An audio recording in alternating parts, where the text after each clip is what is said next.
Back for another round of bullshit, are we, show? At the beginning of the episode, it is revealed that Yasuhiro is somehow still not dead, after everything we've seen him endure. After having a Gatling gun unloaded into him, and being shot at by missiles, he's still breathing. No, I don't know how that's possible, don't think about it. If you use your brain to think when you watch something, you're actually highly offensive, and I recommend you stop it. Anyway, he decides to use his fortune-telling skills to predict the outcome of the killing game. Yeah, so remember at the end of the first game where his whole thing was that he was starting to move past relying on his fortune-telling? Did you feel proud of him for overcoming that? Did you connect with his character journey in some way? Yeah, well, fuck you for liking this character. He's reverted back to relying on his predictions for literally everything. Awesome. Glad to see you guys really respect the story you're attempting to continue. Awesome. So he predicts that everyone will live happily ever after, even though he admits his predictions are only 30% accurate, he still believes they'll all live to fight another day, because he is a fucking idiot. Moving on, we actually get a semi-charming scene featuring characters we don't care about who reminisce on their high school years and plan for every single one of them to take over the administration and lead it by themselves. Look, it's something, alright? It's not outstanding, but it's something. There was at least a pint of effort put into making this scene kinda charming and touching. And I'd be willing to give out a point for it if it wasn't immediately ruined by the Steel Samurai stabbing Athena's corpse? Why? Why did you do that? I mean, I know why the writers made him do this, because this fucking sword stab will define the finale of this show. I'm not fucking kidding. This decision is what is going to keep this man alive later in the show. And we will certainly talk about that when we get to it. But for now, I'll just say, why in the fuck did you do this? Outside of the writers needing the sword to be in this room for later, why did you, as the Steel Samurai, feel the need to stab Athena's corpse? What did you gain by doing that? Oh, what the fuck ever. One scene later, Kyoko fucking dies. Except, oh wait, no she doesn't, because they tried this trick earlier and I'm not falling for it again, especially when the one-eyed Bart has suddenly become the two-eyed Bart, not so subtly indicating this is Makoto's dream sequence, and thus I have stopped caring about his dumbass speech about platitudes. Then they try to give you a seizure and Makoto wakes up from his nightmare. What a shocking turn of events. Next, D-Team wakes up from their slumber and Kyoko immediately goes back to playing Blue's Clues by examining the second body. 2 seconds later, she already has all the information she could ever possibly need about the crime scene and is ready to go searching for the third and final clue. Look, I know Kyoko is the ultimate detective and is by far the smartest character in this entire series, but she literally just looked at the damn body. She gave it a passing glance. There's absolutely no way she could have possibly obtained everything she needs to know with just a cursory look. Anyway, Ray asks some dumb questions and then follows them up with,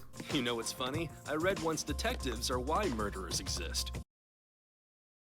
You know what's funny? I read once detectives are why murderers exist. Alright, I'm out. But before you get the chance to think about how stupid that statement is, the next words out of his mouth are, "Don't listen to me. I'm kidding. Humble advice from a former teacher.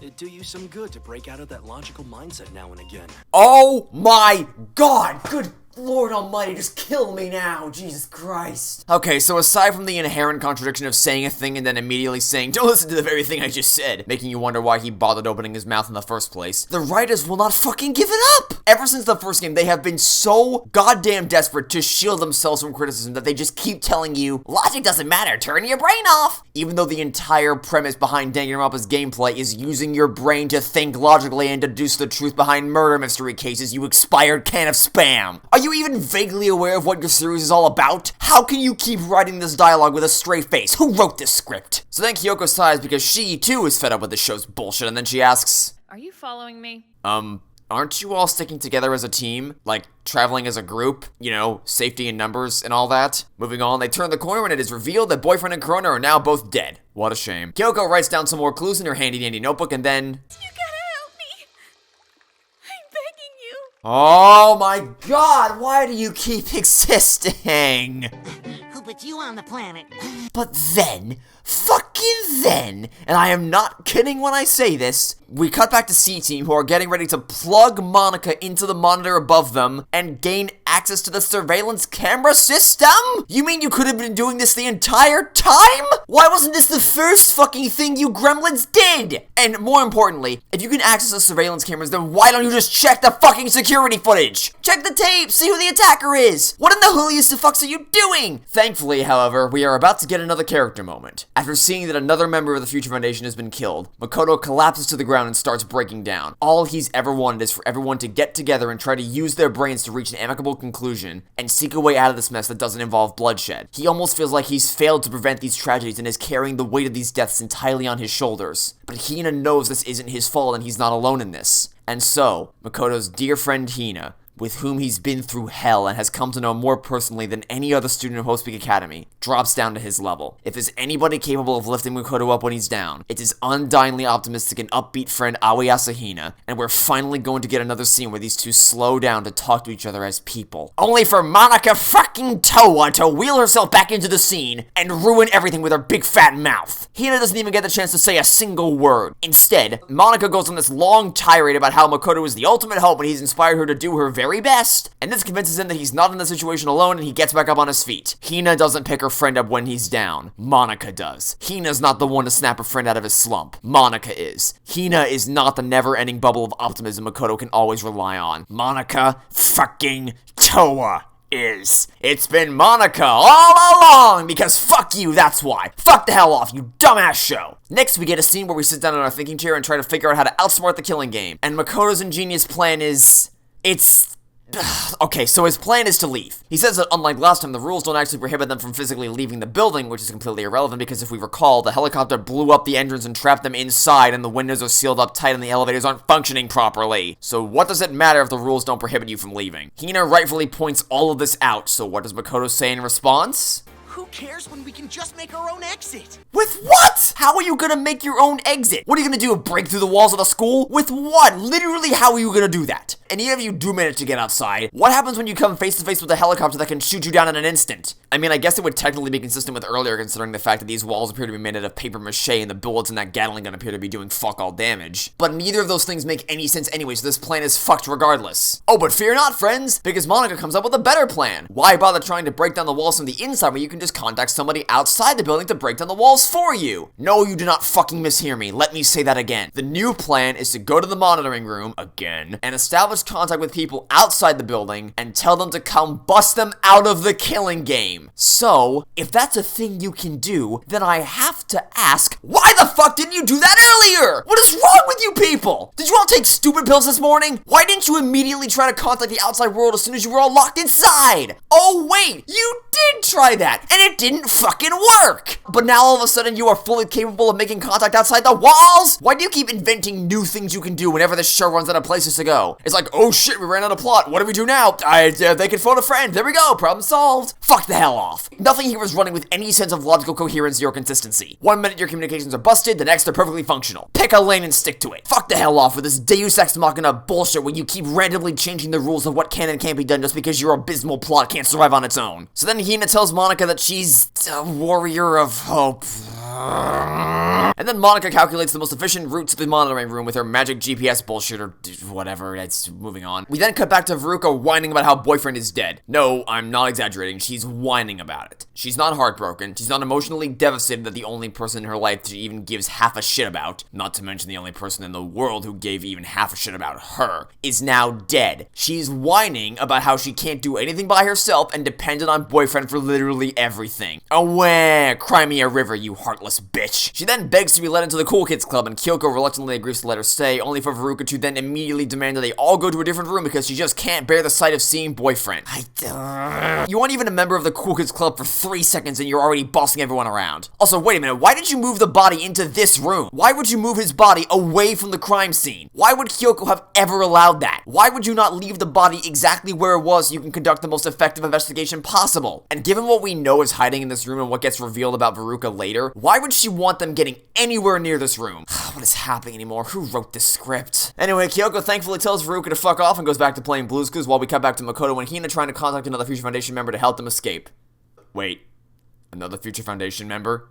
Does this mean... Oh no! God damn it, fuck off, you smug prick. This show is bad enough as it is. We don't need your smug ass strolling in to make things even worse. So Makoto fills Makui in on everything that's happening because apparently he didn't already know about it. As it happens, the reason for this is because the killing game isn't actually being broadcast. It was all a deception, woo! You're probably wondering why that is. Well, let me tell you, there's a reason for it later. And oh boy, it's a doozy. Stay tuned for the final episode. Anyway, it turns out that the Steel Samurai sent an army to Jabberwock Island to murder the cast of the second game, and... Stop fucking what? You did what? How did you... Okay, look, we know they can contact the outside world for some fucking reason, but we also know that you need to be in the monitoring room to do so. So when did the Steel Samurai call in the boat squad? Was it when he was holding Makoto hostage? Because we sure as hell never saw that happen. And more importantly, this means he had the chance to call for help to come rescue them, and instead of doing exactly that, he called for a strike team to go to Jabberwock Island? The fuck? With all that said, though, this does sound pretty interesting. There's a potential for a cool action scene here where you see everyone using their unique talents to work together. Can't wait to see how they handle that. I'm sure it'll be great. Moving on, Bakuya is also sending an army to their location to help them escape, to which my only thought was, fucking finally! Seeing as the very first goddamn episode established that there were people sending them information about the attacks, and yet apparently didn't give enough of a shit to actually send out troops to help them. And he tells them that he thinks Monokuma and the Steel Samurai are about to have a bad time because Makoto is a force to be reckoned with, and that... I'd sooner cavort with sharks than risk making an enemy of you. This line genuinely caught me off guard when I heard it for the first time. Bakuya is actually becoming a decent person? He's come to believe in the capabilities of his friends, and make decisions with the well-being of everyone in mind as opposed to strictly personal gain. It is a far cry from his condescending attitude throughout the first and even the second game, and it was honestly really refreshing to see, except for one small problem. We find out seconds later that Bakuya was fully aware of the fact that Gecko was actually Monaca all along, and he doesn't tell Makoto this fact? Why the fuck would you not let them know that they're working with an imposter? Well, as it turns out, Bakuya has a super great explanation for this. Troubling, yes, but we dare not expose her while she's so close to them. Who knows what she might do. What do you mean? This robot isn't an animatronic capable of walking around and attacking people. It's just a mannequin in a chair. So how about you just smash the fucking iPad and flip over the wheelchair so Monaca can't control it anymore? She can't do anything if she can't connect to her stupid chair. What do you mean there's no telling what she'd do? Makoto and Hina can just overpower her. Why would you not tell them they're working with an imposter? Who wrote this? Only one person has the resources to orchestrate this.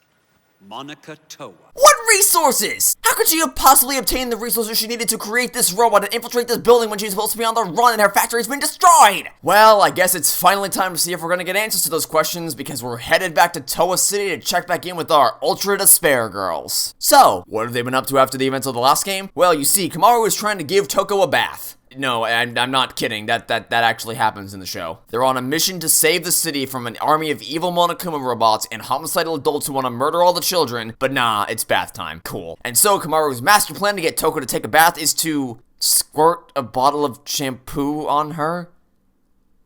Don't you need her to actually get in the bathroom for this? A bottle of shampoo isn't gonna get the job done. You're just gonna make a mess everywhere if you miss. What is this plan? Then we get a shot where, oh my god, stop! Stop that right now! What are you doing? What the fuck is wrong with you people? Will you let up already? Why are you fuckers so goddamn obsessed with placing the camera in positions that show this shit off? What is the point? What are you doing? Why are you doing this? Why do you want to do this? Why do you make boss battles where your clothes are stripped away for each health point you lose? Why is this a fucking minigame? Or in other words, what the fuck is wrong with you people? These are high school students. Literally high schoolers. Actually, what the fuck is wrong with your brains? Anyway, before Kamaru gets a chance to bathe Toko, they get a call from Bakuya, and thus the episode ends. And honestly, that was probably the best one yet, simply because of the lack of anything that happened in it. There weren't as many opportunities for them to screw things up because it was basically a nothing episode. It was the get ready for Ultra Despair Girls to become relevant again episode. It still wasn't good, mind you. It still had its bullshit, but compared to the shit we've dealt with in the past, this is probably the best we're ever gonna get from the show. So now let's take a look at the opposite end of the spectrum with the Despair arc. We begin with Izuru Kamakura, formerly known as Hajime, emerging from his capsule after being injected with a super soldier serum and erasing his old personality in favor of a new one chock full of talent.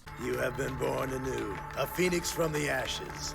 Again with this shit. Fuck off. At least pretend to be subtle about it. My blood pressure can't take this shit. I need somebody to help me calm down. Oh look, Jockey! Oh thank god. She's sitting around all by herself outside the school, hoping that this time Hajime will actually show up to play games with her. We can see her reminiscing about the time they spent together as she grows increasingly dejected, surrounded by people who are actually hanging out with her friends, and I just... my heart. It's fucking melting. Did you play hot potato with the script and it just happened to land in the lap of the one dude with writing chops for all the Chiaki scenes? It must be something like that, because immediately after this we get a scene where Ibuki proceeds to have a fucking stroke upon seeing Fujiko and Peiko committing the unforgivable crime of talking to each other. This is weird! Extremely weird! No, Ibuki, this is called two people talking to each other as classmates, or perhaps even, dare I say it, as friends. I do not get this plotline. They did this exact same thing back in episode 3 when she stumbled into the alleyway like, you guys are talking to each other? This is normal, they're just talking to each other. Stop teleporting around the room like this is a big deal. Shenanigans! You were acting like an old married couple just now! A sign of maturity. Delish. Oh my god, Teru, how has nobody thrown you into a volcano yet? Ripening like a... Dear me, I'm such a klutz. Good enough for now. Next, Hiyoko asks if a bunny rabbit is garbage. She asks the class if a living, breathing animal is something that needs to be thrown away. And then, and I am not lying to you when I say this, after being taunted by Hiyoko, the fucking rabbit shits in her face. No, I'm not kidding. I'm not lying. You gotta believe me, guys. This is real. This actually happened in the show. Somebody wrote this. Somebody approved this. Somebody animated this. Someone had to sit here and draw this shit. Literally. Guys, your script is bleeding out as we're talking. Is there anybody out there? Can anybody hear me? Does anybody care? Moving the fuck on from that. Athena is ready to go on her super secret spy mission to learn all the juicy details about the Kamakura project, and she's going to do this by accessing a trustee's computer with the use of a keycard that is rendered useless at 6 a.m. for some reason. No, I don't know why that's the case. Is the card gonna self-destruct at 6 a.m. or something? Also, question, did you forge this card or did you steal it from someone? I'm assuming it's not the latter given what we find out in a few minutes, but if it's the former, then why does the keycard you created have an expiration date? Whatever, we get a speech from Athena where she feels happy about helping the Steel Samurai, and Matt tells her it's because she's in love, and then she says with a smile that she'd happily die for him if it came down to it. Ah, kill me. So then Matt angrily replies saying that he'd happily die for her if it came down to it, and then follows it up with saying that he's always felt like a third wheel around her and the Steel Samurai once she's out of earshot. Which, aside from the fact that this third wheel storyline is pulled straight out of thin fucking air because the writers were about to run out of plot again, it's extremely confusing that he specifically says it's her who he'd be willing to sacrifice himself for, considering what we learn later. But remember, consistency isn't something these writers are particularly skilled at. We then cut to all the students in a brand new building and— wait, what the fuck? They've all been moved to a new building? Why? It's obviously not the overseas location the Steel Samurai is working on because we learned earlier that that project was never finished. So why are we just moving to a new building randomly? What was the point of this? So then Akane asks Athena if Nagito's ever coming back to class and nods toward his seat and— wait, what? His box of sodas from the first episode? You kept that? You held on to a box of sodas that have definitely expired by now just to remind you that he exists? Have you not drank them by now? I don't— okay then. Athena asks if the class really misses him, and Ibuki appropriately cackles maniacally at the thought of any sensible human being missing the presence of Nagito, just in general really, but especially after he blew up the fucking school. But then, Athena gets mad at them for not missing him! Now where's your sense of camaraderie? The dude tried to blow you all up! And if you weren't wearing your plot armor and a few school uniforms, you would have been killed instantly! What the fuck do you mean, where's your sense of camaraderie? Next up, we cut to Athena's super secret spy mission taking place in the middle of the night. She finds the room that she needs to infiltrate and does so effortlessly, but then she— housekeeping? Is anybody here? what are you doing, you absolute cheesecake? This is a stealth mission. Your goal should be to make as little noise as possible. Why are you actively telegraphing your presence to anyone that might have been in this room, or anybody in the hall that might have overheard you? And why are you closing the door? What if someone's patrolling the hallway and notices a door that shouldn't be open, or sees you through the door opening? Actually, wait, how isn't she fucked anyway? How are the security cameras not picking her up? How could she possibly not get caught doing this? Wait a minute, why did you wait until now to do this in the first place? You had 6 fucking months when you were actually employed by the Reserve Corps Department to do this. Why did you wait until after you've been moved back to the main building to try to sneak in? Did you think through this plan at all? Whatever, so she approaches the computer and is able to log in because the password is written on a sticky note taped to the side of the monitor. Oh my god, stop it. This isn't even just you guys anymore. This is just everyone around the world. People, stop doing this. Nobody fucking does this. Nobody has their password written on a note that can be seen by anyone that just so happens to be walking by. That defeats the point of having a password in the first place if it's right there in plain sight for everyone to see. Because then you might have random Ace Attorney characters waddling into your room to access your computer while you're away. Look, is it possible that some people will have their password physically written down so they can remember if they ever forget? Sure, it's not unthinkable, but nobody's stupid enough to write down their password on a note that's stuck to the very same computer it's trying to protect. This is like having a safe, but putting a sticky note with the combination on the safe itself. Stop doing this. Nobody fucking does this. Figure out smarter ways for characters to gain access to password-protected computers. Anyway, it is revealed that this computer belongs to the trustee that vanished, so we can assume based on the information that the keycard wasn't stolen, since obviously Matt wouldn't have tracked down the missing trustee, pickpocketed his card, and then yeeted himself out of there without rescuing him. So again, we're back to the question of why the stupid keycard expires at 6 a.m. Whatever. Moving on, we then get one of the most disturbing fucking scenes in the entire goddamn show, which is really saying something. We cut to the trustee tied up in a chair with his face propped up into one of those take-a-photo cardboard cutouts, dressed in a bunny rabbit costume, with his eye taped open with band-aids. Junko Enoshima is standing a few inches away cooking up a plate of curry, which we can assume to be his favorite food since that was also the password to his computer, and then holds the plate in front of his face as she fucking scoops his eye out with a spoon. What the actual fuck is this shit? What torture porn fetishist wrote this script? Because that's literally what this is. It's just torture porn. What the fuck is wrong with you people? Get me the hell away from the scene before I bleach my eyes out. Athena prattles on about stuff about the Kamakura project that we already know, and then we cut to Mukuro murdering a bunch of guards while Junko stands in the background and just watches her do all the work while she eats lunch like an asshole. She then yells at her sister for killing all the guards and tells her to make all the deaths look like suicides, to which Mukuro understandably asks, "What the fuck, bitch? All by myself?" And Junko says, "We've been through this, Miss Prissy Pants. Grunt work is your domain." "You're calling this grunt work? You're asking her to make all these deaths look like suicide. To falsely manipulate a crime scene to make a murder look like a suicide. Multiple times. That is quite a few steps away from being grunt work. Which, by the way, even if you were successful in doing that, do you really expect me to believe that anybody with any level of cognitive thought would genuinely believe that this massive group of people killed themselves all at the same time, despite the fact that the wounds clearly indicate their deaths as murder, and the fact that these people are guarding Izuru Kamakura, who is a very valuable asset and who goes missing shortly after this scene? If you learned that the asset these guards were trying to protect went missing, and then you found all the guards dead, I don't know, man, I'd probably think they'd all been murdered. Especially since even if we assume that everyone in this universe is a fucking moron, there would still be security cameras. No fucking way the hallway leading to Izuru Kamakura, the most important asset to this goddamn school, wouldn't have security cameras watching it at all times. You would have been caught on camera doing all this shit. There's absolutely no way you could possibly get away with this. So then they use the trustee's eye on the retinal scanner, fucking hell, this disgusting dumbass show, and enter the room. Now you may be wondering what exactly they're looking for here. Well, as it turns out, this door leads to Izuru Kamakura's room. He's just sat on a tiny pillowless, sheetless bed in the middle of a big-ass room. Why? You're charging exorbitant tuition fees to fund your little super soldier project and you can't spare enough change for a decent room for him? Or hell, how about just a fucking pillow? Can't even afford that with all this money you're getting? And if you can afford it, then what reason could you possibly have to not provide him with this basic stuff? Just give him a fucking pillow! Kamakura, Kamakura, yes, queen! Oh my god, who wrote this dialogue? Fat, stupid, ugly people need to shut up. Fat? Stupid? Ugly? That's me in a nutshell.